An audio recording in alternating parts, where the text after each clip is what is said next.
In today's video, I'm going to show you how to download the Facebook app on your iPhone. The first thing we need to do is to open the App Store. Once you've opened the App Store, you want to click on the search icon in the bottom right hand corner, and then you want to search for Facebook.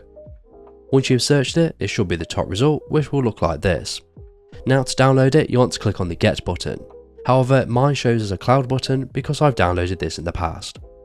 Now we've downloaded Facebook to our iPhone, we can exit out of the App Store, and now you want to go ahead and open the application.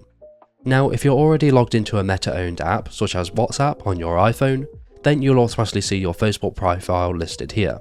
So you want to go ahead and click on Continue to log into that profile. However, if you don't see a profile listed, it will look like this. So you want to go ahead and log into your Facebook account just as you normally would. However, if you don't own a Facebook account, then you want to click on Create New Account at the bottom of the screen. So once you are logged into your Facebook account, you'll be taken to the home screen where you can go ahead and start using Facebook just as you normally would.